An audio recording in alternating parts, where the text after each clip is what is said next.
A mágica de pensar grande. David J. Schwartz. Pensar grande. O único meio de realizar grandes coisas é pensar em termos grandiosos. Você não precisa ser dotado de uma capacidade intelectual fora de série para obter um desempenho excepcional no trabalho e alcançar prestígio, dinheiro e influência. Tudo o que você precisa é adquirir o hábito de pensar e agir de maneira grandiosa. Esta é, em resumo, a dinâmica mensagem deste livro. Em A Mágica de Pensar Grande, o Dr. David J. Schwartz demonstra as 4 etapas necessárias para adquirir o vocabulário do grande pensador. Dispondo deste precioso instrumento, o leitor aprenderá a se concentrar nos grandes problemas e a resolvê-los, livrando-se imediatamente dos detalhes triviais, saberá como utilizar os pensamentos vitais e energéticos como tônicos para melhorar sua saúde e defendê-la contra as doenças, aprenderá que certos tipos de pensamentos trazem boa sorte e ajudam a desfazer equívoco, obterá um guia de progresso de 30 dias para medir sua marcha na direção de seus objetivos, e mais um programa de investimento em longo prazo para obtenção de lucros e segurança. A mágica de pensar grande é uma abordagem bem diferente daquelas que oferecem fórmulas de sucesso. O que este livro oferece são métodos funcionais e acessíveis de serem postos em prática. Suas ideias e técnicas são tão originais que o autor precisou inventar um vocabulário novo para expressá-las. Em 13 capítulos, Schwartz faz com que o leitor se motive para reorientar suas atitudes e aspirações, de forma a alcançar tudo aquilo que sempre sonhou. Prefácio. Qual a razão deste livro? Por que discutir novamente a questão de A Mágica de Pensar Grande? Este ano, serão publicados 12.000 livros. Por que escrever mais um? Permitam-me que lhes relate uma pequena experiência. Há vários anos assisti a uma reunião excepcionalmente impressionante de vendedores. O vice-presidente encarregado das vendas da companhia estava tremendamente excitado. Ele queria atingir um objetivo. Estava com ele, na plataforma, o mais destacado empregado da organização, um camarada de aspecto comum, que ganhará, no ano que vinha de terminar, um pouco menos de 25 dólares. Os demais empregados tinham conseguido, no mesmo espaço de tempo, em média 5 dólares. O chefe desafiava o grupo e dizia: olhem bem para Harry. Olhem para ele. Que é que ele tem e vocês não? Harry ganhou 5 vezes mais do que a média de vocês. Será que ele é 5 vezes mais esperto? De acordo com os nossos testes individuais, não. Eu mesmo verifiquei isso. Eles mostram que Harry situa-se na média dos seus companheiros de departamento. Terá Harry trabalhado 5 vezes mais ativamente que vocês? Mais uma vez direi que não. Os dados colhidos são mais ou menos os mesmos que os de todos. Ou será que Harry é mais educado? Mais saudável? Também não.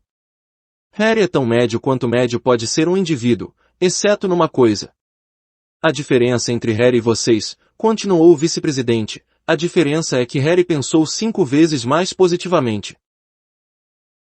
Então o chefe passou a mostrar que o sucesso é determinado não tanto pelo tamanho do cérebro de um homem quanto pelo tamanho dos seus pensamentos. Aquela tese deixou-me intrigado. Quanto mais eu observava, quanto mais gente eu consultava, e quanto mais profundamente eu buscava o que, realmente, se encontrava por trás do sucesso, mais clara se tornava a resposta. Uma após outra, as histórias provavam que o tamanho da conta bancária, da felicidade e da satisfação de qualquer pessoa depende do tamanho do pensamento dessa pessoa. Existe mágica em se pensar de maneira positiva. Se, pensando positivamente, conseguisse tanto, por que é que todo mundo não pensa assim? Muitas vezes me perguntaram isso. E acho que a resposta é a seguinte: todos nós, mais do que percebemos, somos o produto dos pensamentos que adejam à nossa volta. E na sua maior parte esses pensamentos são mesquinhos, nada tem de elevados. Todo o ambiente que o cerca tenta puxá-lo para trás, para uma rua de segunda classe. Quase que diariamente lhe diziam que há muitos caciques e poucos índios.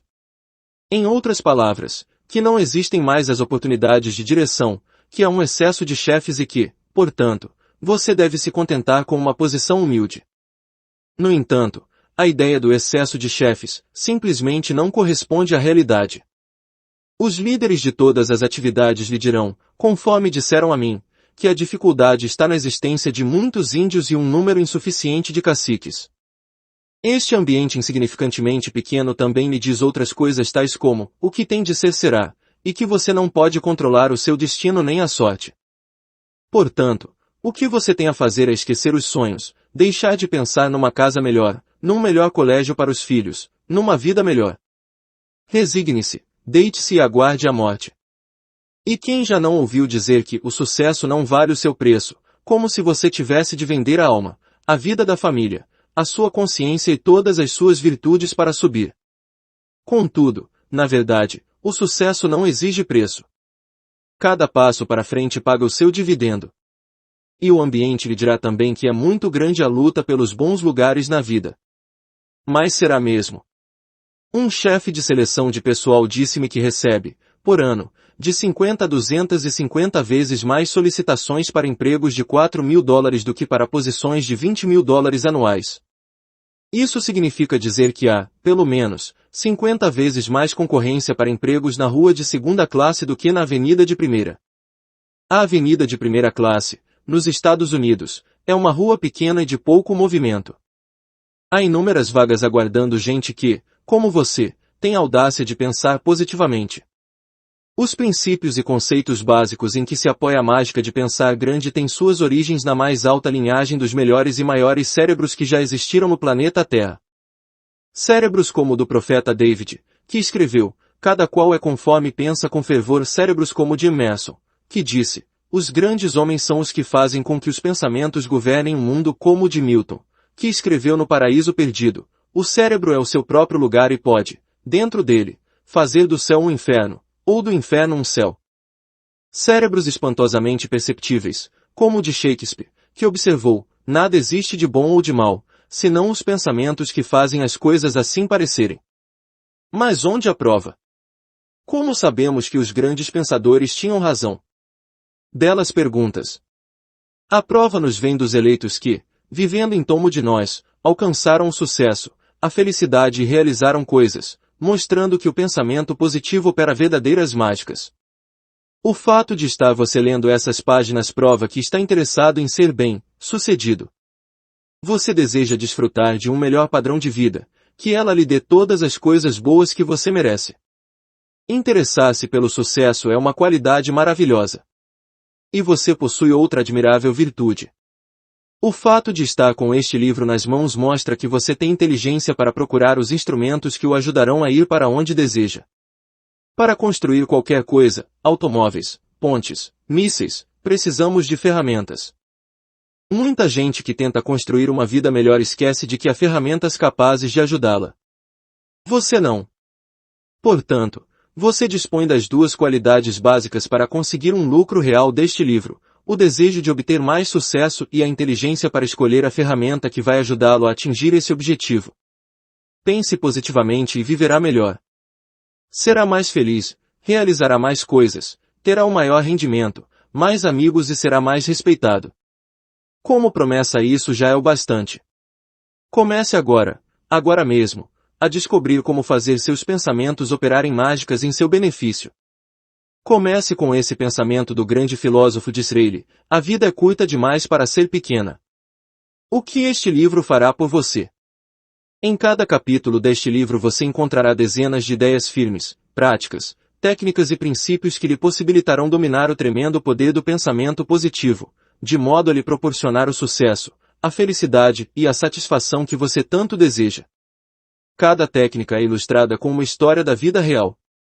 Você não vai apenas descobrir o que tem de fazer, como, e, o que é ainda mais importante, aplicar cada princípio às situações e problemas presentes.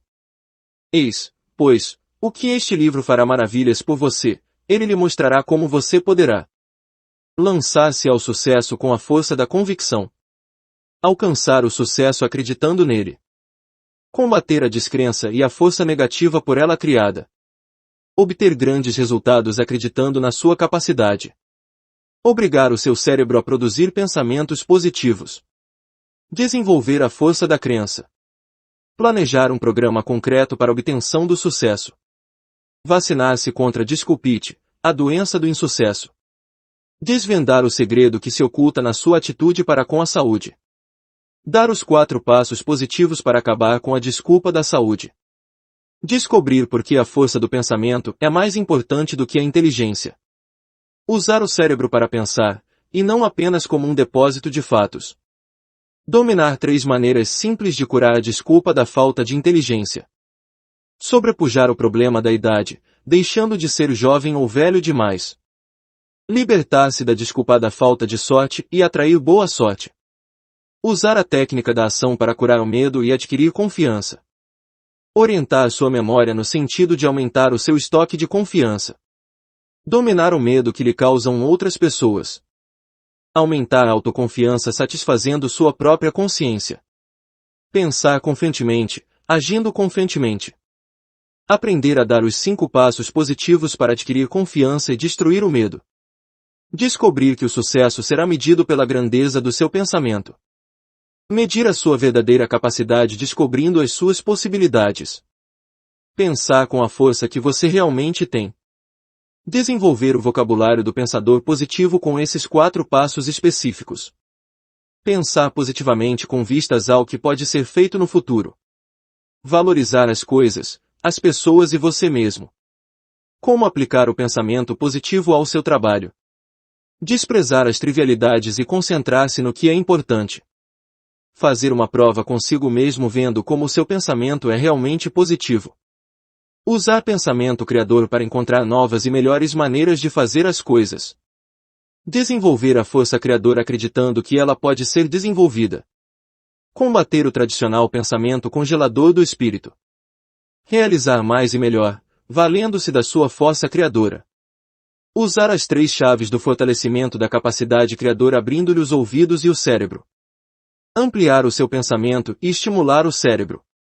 Dominar ou desenvolver suas ideias, fruto do seu pensamento. Parecer importante, porque isso o ajuda a pensar de maneira importante. Tornar-se importante, com a certeza de que seu trabalho é importante. Promover-se a si mesmo do ponto de vista comercial. Elevar o seu pensamento, pensar como pensam as pessoas importantes. Fazer com que o seu ambiente trabalhe para você.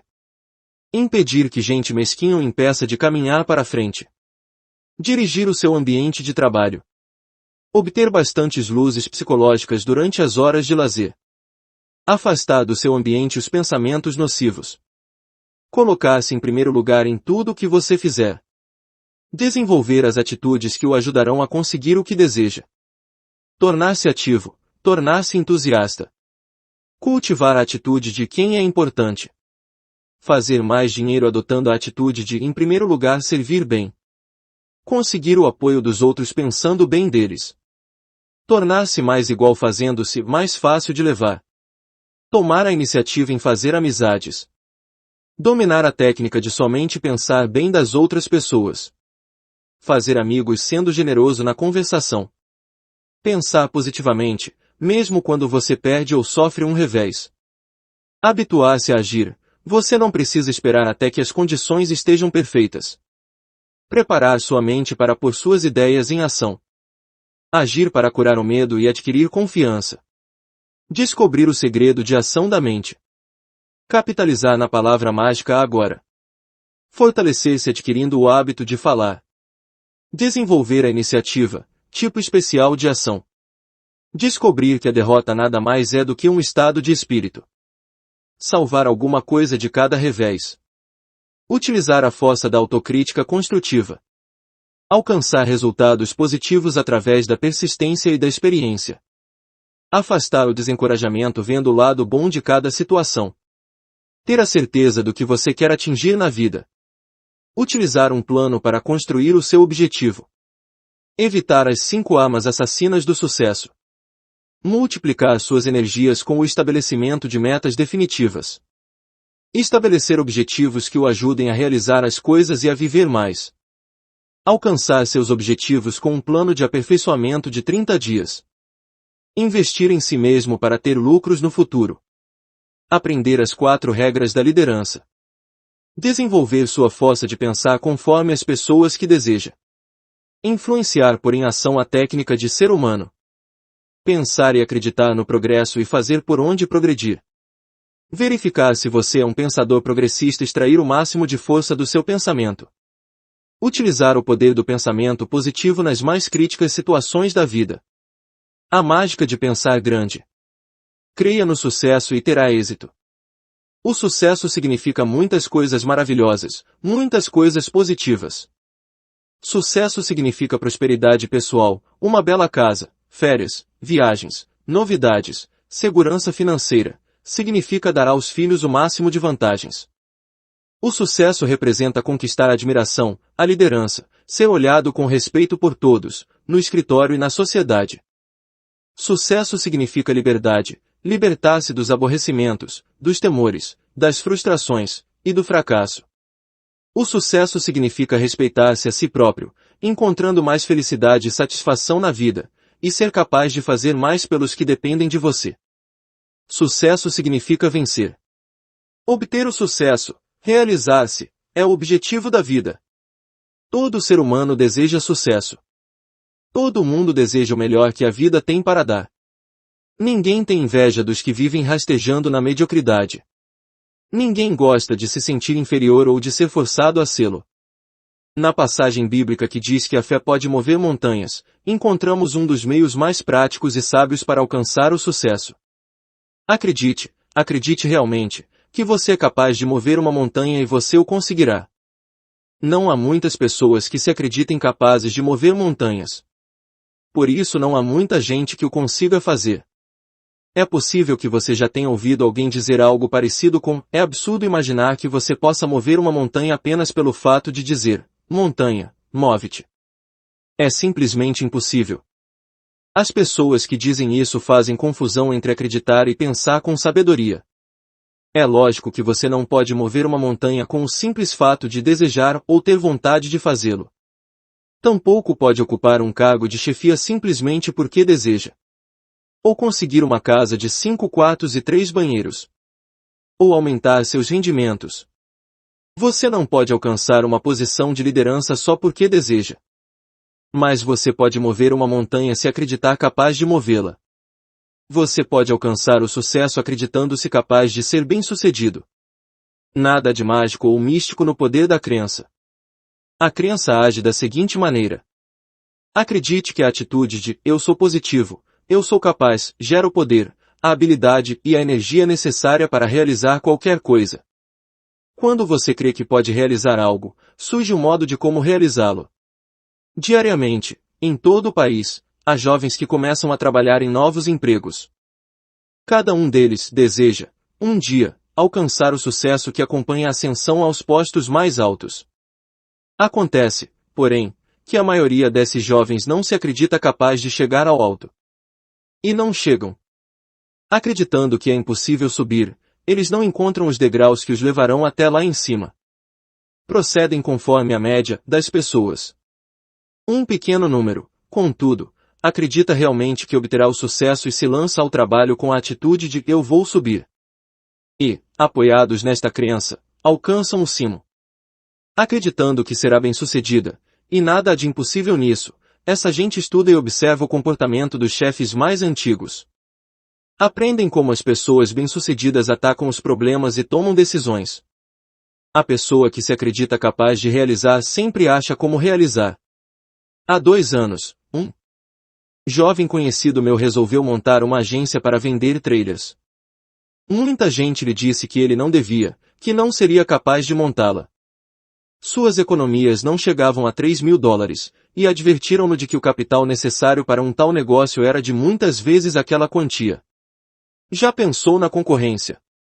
Perguntaram-lhe os seus conselheiros, e além disso, que experiência tem você na venda de trailers, de dirigir sozinho um negócio? Esse jovem, porém, acreditava nele próprio e na sua capacidade de alcançar o sucesso.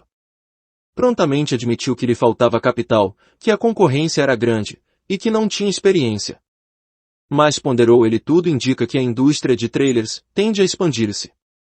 Além disso, estudei meus concorrentes e cheguei à conclusão de que ninguém nesta cidade será capaz de vender trailers melhor do que eu. Sei que vou cometer alguns erros, mas vou vencer depressa. E assim aconteceu. Não foi difícil arranjar o dinheiro. Sua crença absoluta no sucesso do empreendimento granjeou-lhe a confiança de 2 investidores. E, armado com esta crença, realizou o impossível, conseguiu que um fabricante de trailers lhe adiantasse uma remessa sem pagamento. No ano passado, vendeu casas rebocáveis no valor de $1 milhão. No ano que vem, diz ele, espera ultrapassar os 2 milhões. Quem crê com firmeza, faz com que a mente trabalhe imaginando meios e modos de fazer. E se você acreditar que será bem-sucedido, os outros confiarão em você. A maioria das pessoas não crê assim. Mas alguns, os que habitam a cidade do sucesso, nos Estados Unidos, acreditam. Há algumas semanas, um amigo meu, funcionário de um departamento estadual de estradas de rodagem num estado do meio-oeste, contou-me um caso dos que movem montanhas. No mês passado, começou ele, nosso departamento comunicou a várias companhias de engenharia que estávamos autorizados a contratar uma firma para projetar 8 pontes que faziam parte do nosso programa de construção de estradas de rodagem. As pontes deviam ser construídas por $5 milhões, e a firma escolhida receberia como comissão, pelo projeto aprovado, 4%, ou seja, $200 mil. Falei com 21 firmas sobre o projeto. As 4 maiores resolveram apresentar suas propostas imediatamente. As outras 17 eram pequenas, dispondo apenas de 3 a 7 engenheiros cada uma.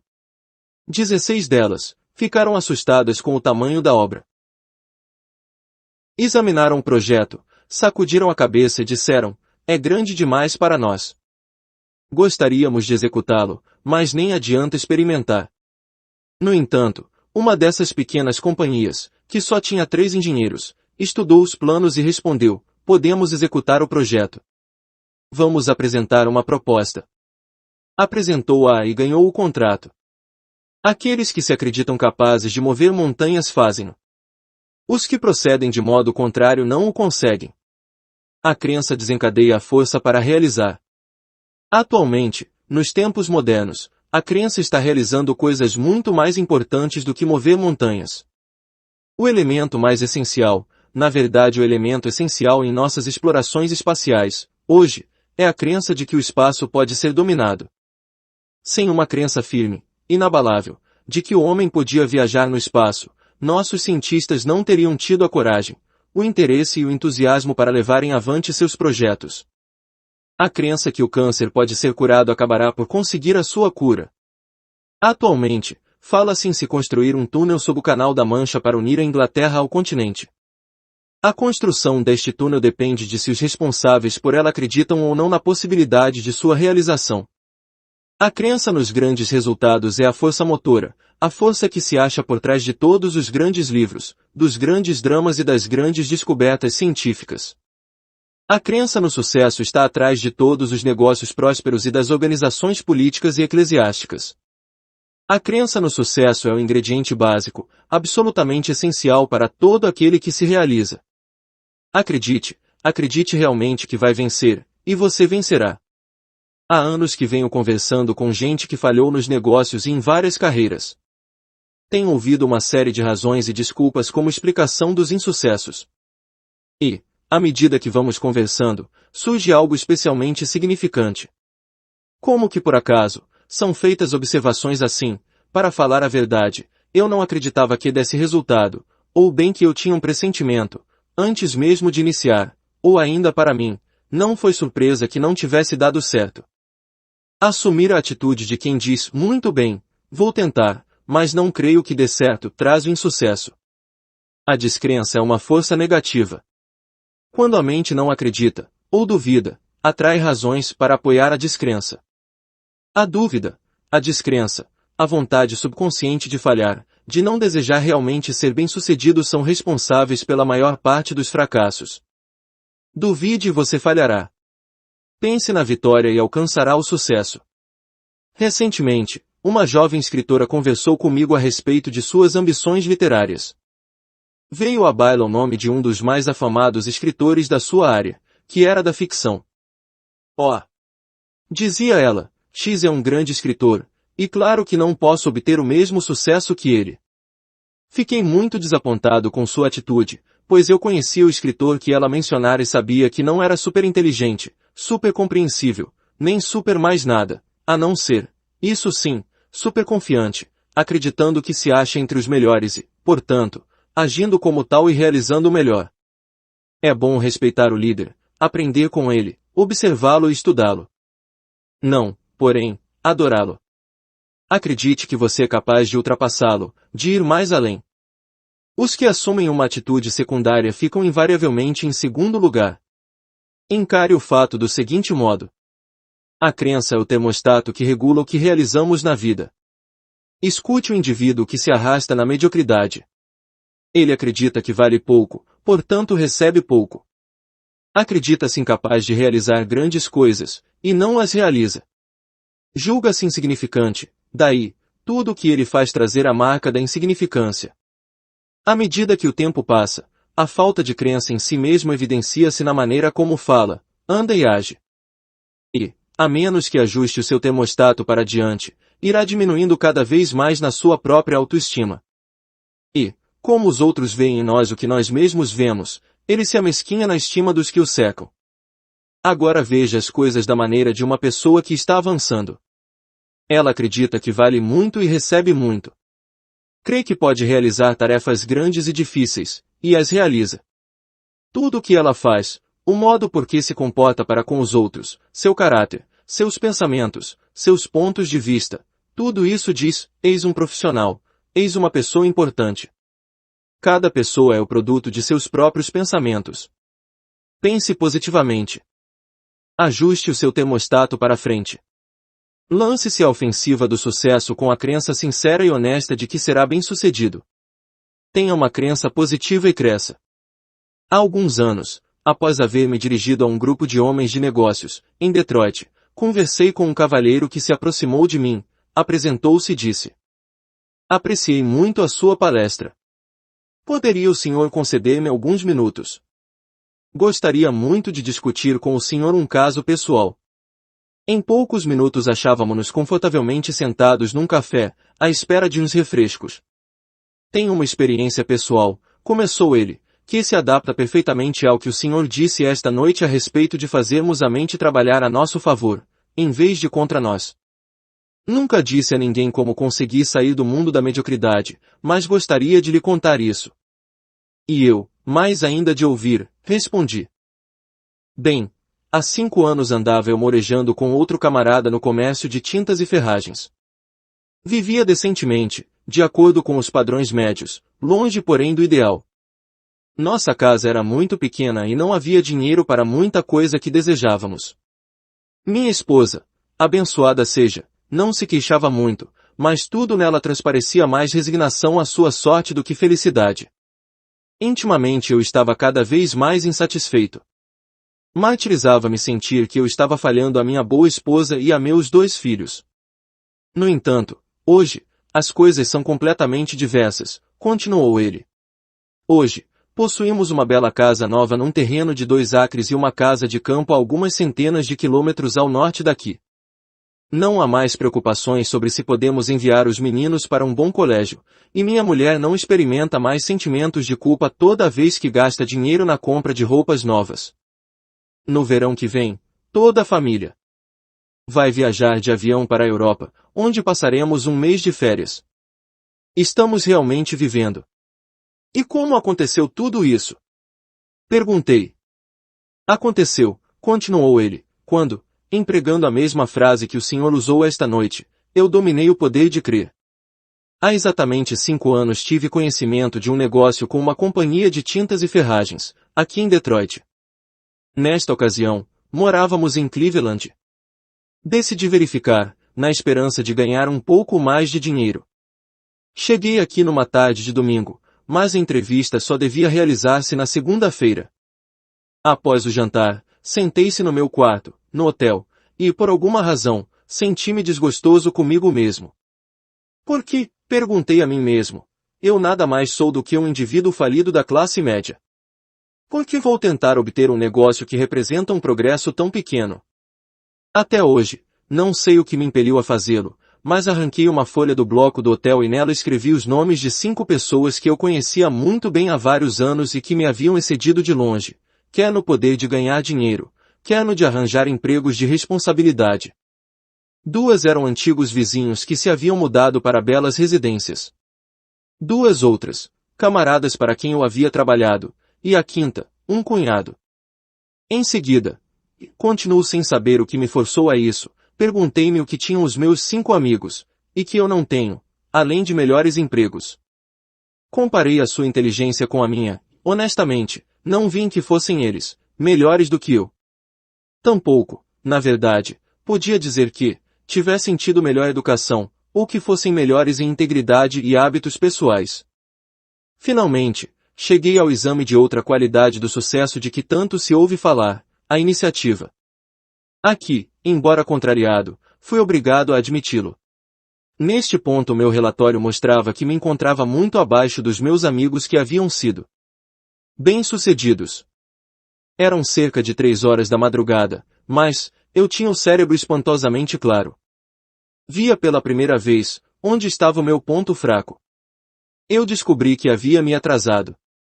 Sondando-me, cada vez mais profundamente, descobri a razão pela qual me faltava iniciativa, é que, internamente, não acreditava que eu valesse grande coisa. Permaneci sentado o resto da noite, revivendo, tanto quanto era possível lembrar-me, como a falta de fé em mim mesmo havia me dominado e como eu havia utilizado minha mente para trabalhar contra mim. Verifiquei que havia passado todo esse tempo pregando a mim porque não podia avançar, em vez de dizer que o podia fazer. Havia me desvalorizado. Encontrei traços dessa autodepreciação em tudo o que havia feito até aquele momento. Então, raiou como uma aurora que ninguém mais acreditaria em mim até que eu próprio me acreditasse. Tomei, pois, uma decisão. Estou procedendo como um tipo inferior, de segunda classe. De agora em diante hei de me vender caro. Na manhã seguinte, ainda estava possuído daquela confiança. E durante a entrevista para o emprego, submeti-a ao primeiro teste. Antes de chegar para ser entrevistado pensava se teria a coragem de pedir 750 ou $1.000 a mais do que ganhava onde me achava empregado. Mas agora, depois de verificar que eu era um homem de valor, elevei a quantia para $3.500. E consegui-os.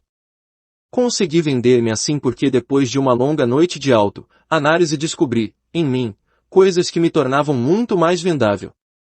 2 anos após haver arranjado esse emprego, firmei a reputação de homem que sabe conseguir negócios. Depois, entramos numa crise, que me tornou ainda mais valioso porquanto eu era um dos melhores negociantes naquela indústria. A companhia foi reorganizada, e eu recebi um estoque substancial mais um grande aumento de salário. Acredite em si mesmo que as coisas boas começarão a surgir. Sua mente é uma fábrica de pensamentos. É uma fábrica muito operosa que produz incontáveis pensamentos por dia. São encarregados da produção, neste estabelecimento, 2 capatazes a quem chamaremos de Senhor Triunfo e Senhor Derrota. O Senhor Triunfo encarrega-se de produzir pensamentos construtivos, positivos. É especializado em produzir as razões pelas quais você é capaz, é qualificado, e quer. O outro capataz, o Senhor Derrota, produz pensamentos depreciativos, negativos. É perito na produção de razões pelas quais você se sente incapaz, fraco e inadequado. Sua especialidade é a cadeia de pensamentos do tipo, por que você há de falhar? Ambos, o Senhor Triunfo e o Senhor Derrota, são muito obedientes. Estão sempre atentos. Para chamá-los, basta fazer um aceno que eles comparecem imediatamente. Se o sinal é positivo, o Senhor Triunfo adianta-se e começa a trabalhar. Da mesma forma, um sinal negativo faz com que se apresente o Senhor Derrota. Para ver como eles trabalham para você, tomemos um exemplo. Fale consigo mesmo, hoje é um dia horrível. Este sinal aciona o Senhor Derrota, que se põe a fabricar uma porção de fatos para provar que você está certo. Ele lhe sugere que está muito quente ou muito frio, que os negócios correrão mal, que as vendas cairão, que os outros estarão com todas as vantagens, que você pode ficar doente, que sua esposa estará intratável _o Senhor Derrota é tremendamente eficiente. Em pouco tempo ele dominou você. O dia está ruim. Antes que você se dê conta, o dia está péssimo. Diga, porém, assim, o dia hoje está ótimo, e estará fazendo um sinal para que o Senhor Triunfo comece a agir. E ele lhe dirá que hoje o dia está maravilhoso, fresco, bom de ser vivido. Hoje você poderá realizar um bocado de trabalho. E o dia corre bem. Do mesmo modo pelo qual o Senhor Derrota é capaz de lhe demonstrar por que você não pode convencer Mr. Smith, o Senhor Triunfo lhe provará o contrário. O Senhor Derrota convencê-lo-á de que você vai falhar, enquanto que o Senhor Triunfo demonstrará que você será bem-sucedido. O Senhor Derrota preparará um brilhante caso para pôr você contra Tom, e o Senhor Triunfo exporá cada vez mais razões pelas quais você deve gostar de Tom. Quanto mais trabalho você der a um desses capatazes, mais forte ele se tornará. Se você conferir mais encargos ao Senhor Derrota, ele reunirá mais pessoal e ocupará mais espaço na sua mente. Eventualmente, tomará conta de toda a divisão produtora de pensamentos, e virtualmente todos os pensamentos serão de natureza negativa. A única coisa certa a fazer é despedir o Senhor Derrota. Você não precisa dele, não há de querer que fique à sua volta dizendo-lhe a toda hora que você não pode, não está preparado, que vai falhar, e outras coisas assim. O Senhor Derrota não o ajudará a ir aonde você deseja, portanto, fora com ele. Use o Senhor Triunfo durante 100% do tempo que você dispõe. Quando um pensamento se meter na sua cabeça, peça ao Senhor Triunfo que trabalhe para você, e ele lhe mostrará como você será bem-sucedido. De hoje para amanhã, cerca de 11.500 novos consumidores terão entrado nos Estados Unidos. Está aumentando o recorde de crescimento da população. Nos próximos 10 anos, esse aumento é calculado, conservadoramente, em 35 milhões. Isso representa a população urbana conjunta de nossas 5 maiores cidades, Nova York, Chicago, Los Angeles, Detroit e Filadélfia. Imagine só! Novas indústrias, novos caminhos abertos pela ciência, mercados em expansão, tudo isso representa oportunidades. São boas novas. Esta é uma época maravilhosa para se viver. Tudo indica que serão batidos os recordes da demanda da gente altamente qualificada em todos os terrenos, gente que seja superiormente capaz de influenciar os outros, orientar o trabalho, e servi-los com a capacidade de um líder. E os que preencherão essas posições de liderança são os adultos ou quase adultos de hoje. Um deles é você. É claro que a garantia da expansão não significa a garantia do sucesso pessoal. Em toda a sua longa trajetória, os Estados Unidos vêm progredindo. Mas basta um simples olhar para ver que milhões e milhões de pessoas, na verdade, a maioria delas, lutam sem obter realmente o sucesso. A maioria moureja na mediocridade a despeito do recorde das oportunidades que se ofereceram nas 2 últimas décadas. E no período de expansão que se descortina para frente, a maior parte dos indivíduos continuará a se preocupar, a temer, a rastejar pela vida, sentindo-se insignificante, desconsiderada, incapaz de fazer o que deseja. Consequentemente, o procedimento deles lhes conferirá uma parca recompensa, uma reduzida felicidade. Os que converterem a oportunidade em recompensa, e permita-me dizer que eu creio que você é um desses, pois de outro modo confiaria na sorte, e não se importaria em ler este livro, serão os sagazes que realmente aprenderão a pensar que alcançarão o sucesso. Entre. A porta do sucesso está mais aberta do que nunca. Coloque-se na fila, agora que você vai juntar-se ao grupo dos escolhidos que vão conseguir o que desejam na vida. Esse é o primeiro passo para o sucesso. É básico. Não pode ser dispensado. Primeiro passo, acreditar em si mesmo, acreditar que é capaz de ser bem-sucedido. Como desenvolver a força da crença? Aqui estão 3 instruções com as quais adquirir e aumentar a força da crença. 1. Pensar sempre no sucesso, nunca no insucesso. No trabalho, ou em casa, pensar que vai ser bem-sucedido em vez de pensar que será derrotado. Quando se vir em face de uma situação difícil, pensar, eu hei de vencer, e não provavelmente eu perderei. Quando concorrer com alguém, dizer sempre, sou igual aos melhores, e nunca ele me sobrepujará. Quando surgir uma oportunidade, pensar, sou capaz de fazer, e nunca, sou incapaz. Permitir que o pensamento de ser bem-sucedido domine todo o seu processo mental. Pensando no sucesso, você condiciona o seu cérebro a criar planos que levam ao sucesso. O pensamento na derrota opera exatamente em sentido oposto, condicionando a mente a produzir outros pensamentos que conduzem ao insucesso. 2. Lembre-se regularmente de que você é melhor do que pensa ser. As pessoas que venceram não são super-homens. O sucesso não exige uma superinteligência, nem qualquer elemento de natureza mística, bem como não se apoia na sorte. As pessoas bem-sucedidas nada mais são do que gente que desenvolveu o poder de acreditar em si mesma e naquilo que realiza. Jamais, sim, jamais se desvalorize. 3. Acredite com força. O tamanho do seu sucesso é determinado pela intensidade de sua crença. Ter pequenas ambições é esperar obter pouco. Aspire a grandes coisas e obtenha grandes sucessos.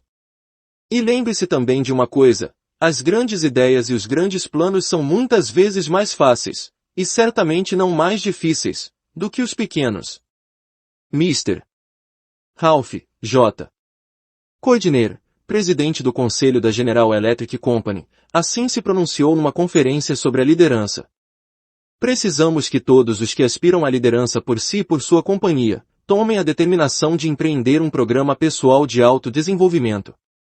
Ninguém vai ordenar a um homem que se desenvolva.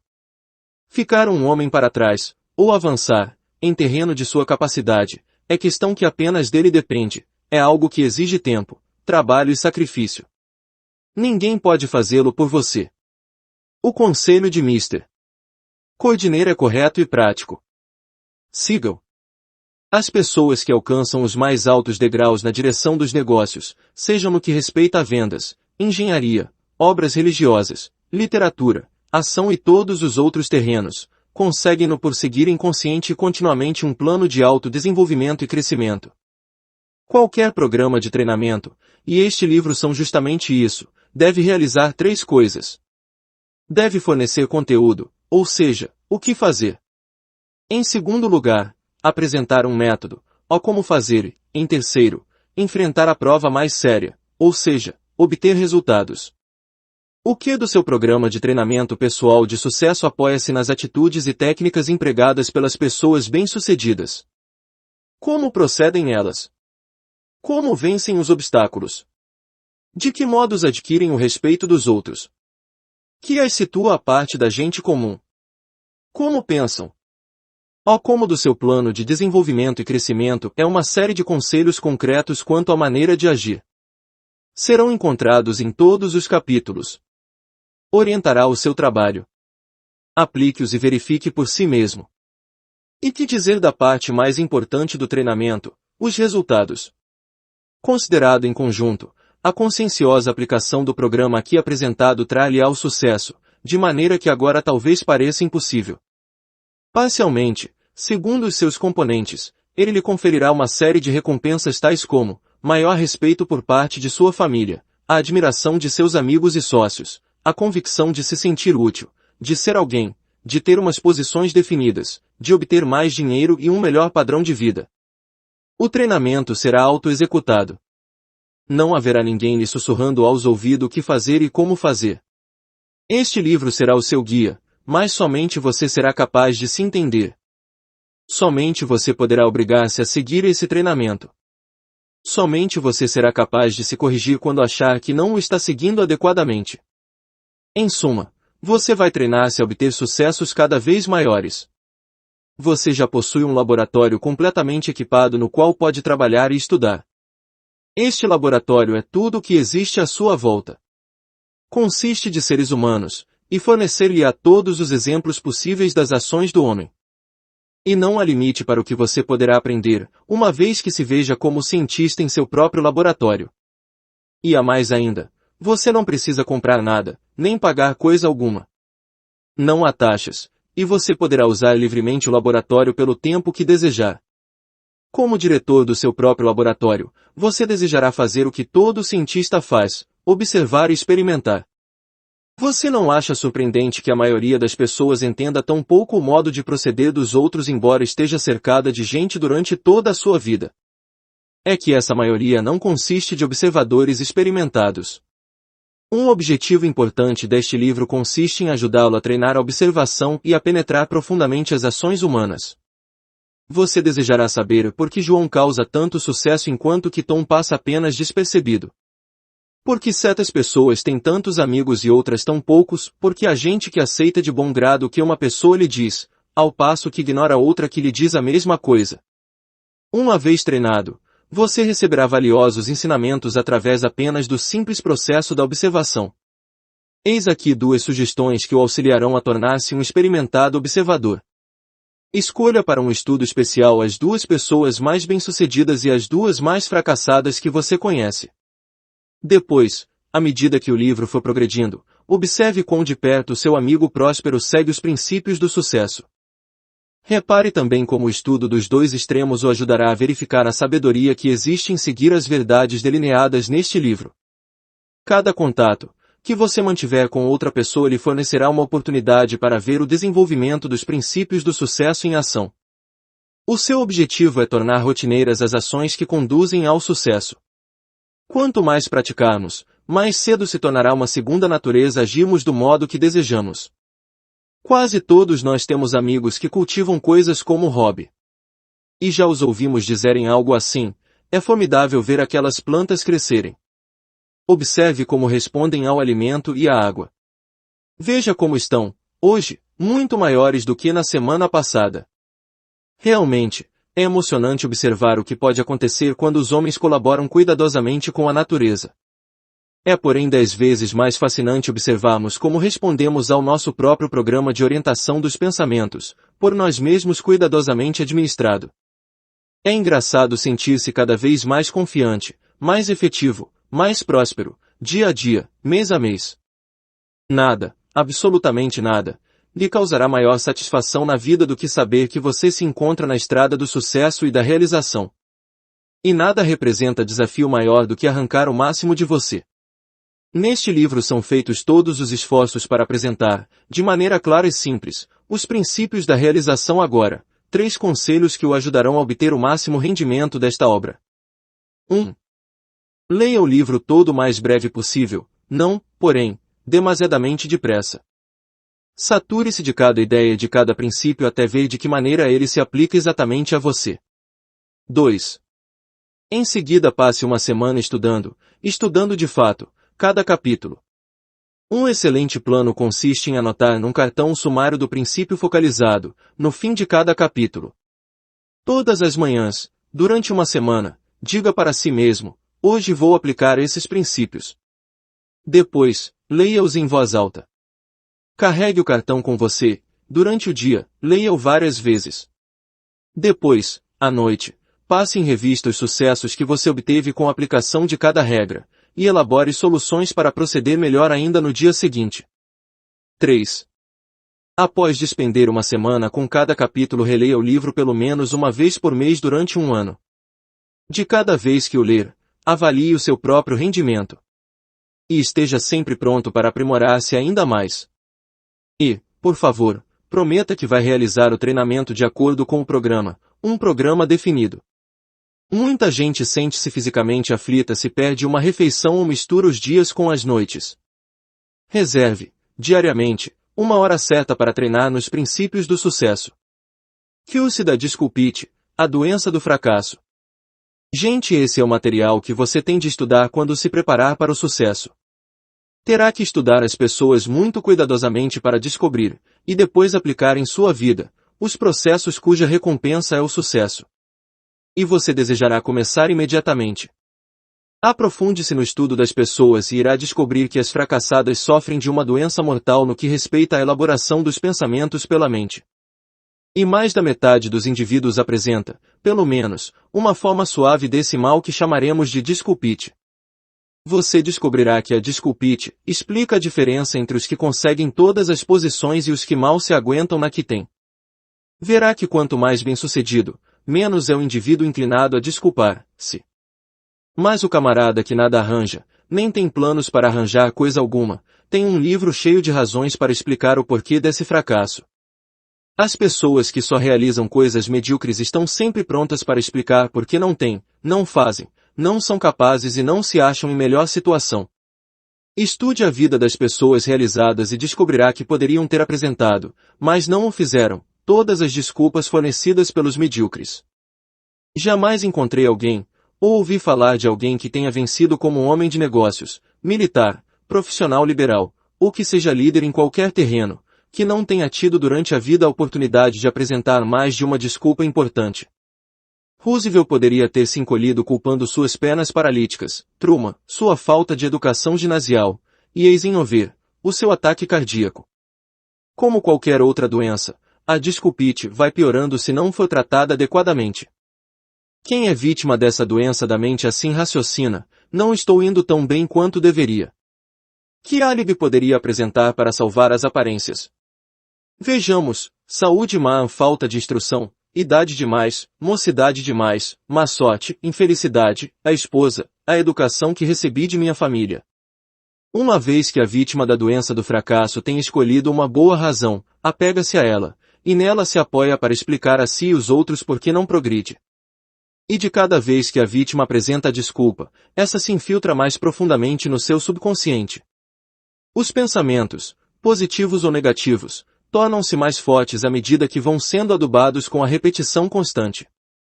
No início, a vítima da desculpite sabe que o seu álibi é mais ou menos uma mentira. Mas a frequência das repetições faz com que ela se convença de que se trata de um fato completamente real, que o álibi é a verdadeira razão para que ela não alcance o sucesso que devia. Portanto, a primeira regra do seu programa individual para pensar no sucesso deve ser vacinar-se contra a desculpite, a doença dos fracassos.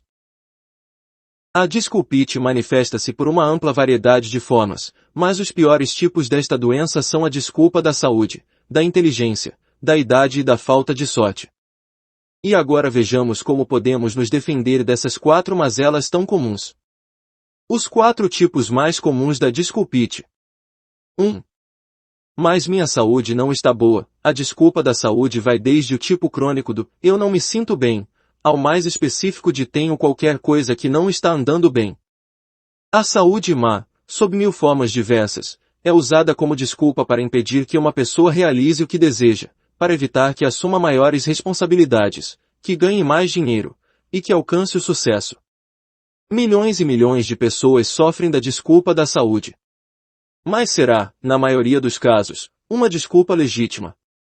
Pense por um momento em todas as pessoas que você conhece e que estão hoje completamente realizadas e que poderiam ter usado, mas não o fizeram, a desculpa da saúde. Médicos e cirurgiões amigos meus disseram-me que, na vida, não existe o perfeito espécime do adulto. Todo mundo tem qualquer coisa de anormal do ponto de vista físico. Muitos se rendem, total ou parcialmente, à desculpa da saúde, mas não os que pensam visando o sucesso. 2 casos que me aconteceram uma tarde ilustram quais devem ser as atitudes, correta e incorreta, no que toca à saúde. Eu acabava de fazer uma palestra em Cleveland quando uma camarada de mais ou menos 30 anos perguntou se podia falar comigo em particular alguns minutos. Cumprimentou-me pela palestra e depois disse: "E tem receio que suas ideias não sejam de grande utilidade para mim. É que o meu coração não é bom", continuou ele, "e tenho de estar continuamente me examinando." E seguiu dizendo que já havia consultado 4 médicos sem que nenhum deles tivesse conseguido encontrar a causa de seu mal. E pediu-me que lhe sugerisse o que devia fazer. Bem, respondi, nada entendo de coração, mas, falando de leigo para leigo, eis as 3 coisas que eu faria. Primeiro, procuraria o melhor cardiologista que pudesse encontrar e aceitaria o seu diagnóstico como palavra final. O senhor já esteve com 4 médicos e nenhum deles achou nada de anormal no seu coração. Deixe que o 5º lhe faça o exame final. E pode ser que o seu coração esteja perfeitamente normal. Agora, se o senhor continuar a se preocupar com ele, é muito possível que venha a adquirir uma séria enfermidade cardíaca. Viver à procura de uma doença faz com que, geralmente, ela apareça de verdade. Em segundo lugar, eu recomendaria que o senhor lesse o magnífico livro do Dr. Sinchinder, Como viver 365 dias por ano. O Dr. Sinchinder mostra em seu livro que de cada 4 leitos de hospital, 3 estão ocupados por gente que sofre de DEI, doença emocionalmente induzida. Imagine só, 3 de 4 pessoas que se acham atualmente doentes estariam gozando uma perfeita saúde se houvessem aprendido a controlar suas emoções. Leia o livro do Dr. Sinchinder e desenvolva o seu programa de controle das emoções. Em terceiro lugar, eu resolveria viver até morrer. E passei a expor ao perturbado amigo alguns conselhos úteis que recebi, há muitos anos, de um advogado amigo meu, portador de um caso de tuberculose estacionária. Ele sabia que tinha de levar uma vida muito regular, mas não deixou de advogar, educando uma bela família, e gozando realmente a vida. Agora que ele tem 78 anos de idade, expressa sua filosofia nesses termos: hei de viver até morrer. Hei de viver enquanto estiver neste mundo. E por que razão? Vou viver apenas pela metade. Cada minuto que uma pessoa gasta preocupando-se com a morte é como se passasse um minuto morto. Neste ponto tive que deixá-lo porque tinha de tomar um avião para Detroit. E foi no avião que ocorreu o segundo caso, muito mais agradável que o anterior. Após o barulho da decolagem, ouvi um ruído de tic-tac. Mais ou menos espantado olhei para o meu companheiro de poltrona, pois o som parecia provir dele. Abrindo-se num sorriso, ele disse: fique descansado que não se trata de uma bomba. É apenas o meu coração. Diante da minha surpresa, ele passou a relatar o que tinha acontecido. Precisamente há 21 dias, havia se submetido a uma intervenção que implicaria a colocação de uma válvula de plástico no seu coração. Explicou que aquele ruído continuaria durante vários meses até que o tecido novo recobrisse a válvula artificial. Perguntei-lhe, então, o que pretendia fazer. Oh! Respondeu ele, tenho grandes planos. Vou estudar direito assim que chegar em Minnesota. Um dia espero trabalhar para o governo. Os médicos me disseram que durante alguns meses deverei ter certa cautela, mas depois disso estarei como novo. Aí tem você 2 maneiras de encarar os problemas referentes à saúde. O primeiro camarada, mesmo sem estar certo de que tivesse qualquer coisa organicamente errada, achava-se preocupado, deprimido, a caminho do fracasso, ansioso por alguém que apoiasse a sua ideia de que não podia progredir. O segundo, após ter sofrido uma das mais delicadas operações, estava otimista, impaciente para realizar algo. A diferença residia no modo pelo qual eles pensavam na saúde. Tive várias experiências diretas com o que respeita à falta de saúde. Sou diabético. Logo depois que descobri isso, há cerca de 5.000 injeções, fui avisado, o diabetes é uma condição física, mas o seu maior dano resulta de se enfrentá-lo com uma atitude negativa. Preocupe-se com ele que arranjará uma verdadeira preocupação. Naturalmente, desde a descoberta do meu diabetes, conheci um grande número de outros diabéticos. Permita-me que lhe conte algo dos 2 extremos. Um camarada, portador de uma forma benigna, pertence à fraternidade dos mortos-vivos. Obcecado com o medo do tempo, vive, em geral, ridiculamente agasalhado. Apavorado com as infecções, evita qualquer pessoa que fungue um pouquinho junto dele.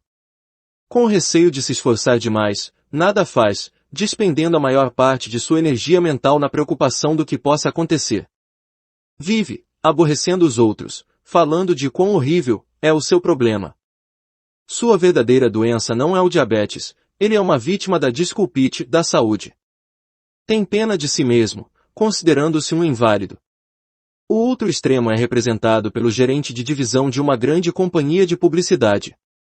Sofre de uma forma grave, toma cerca de 30 vezes mais insulina que o camarada anteriormente mencionado. Mas ele não vive para a doença. Vive para desfrutar do seu trabalho e ser feliz. Um dia disse-me, claro que incomoda, mas fazer a barba também incomoda. Mas eu não vou pensar em ter de ir para o leito. Quando tomo aquelas injeções, apenas agradeço aos sujeitos que descobriram a insulina.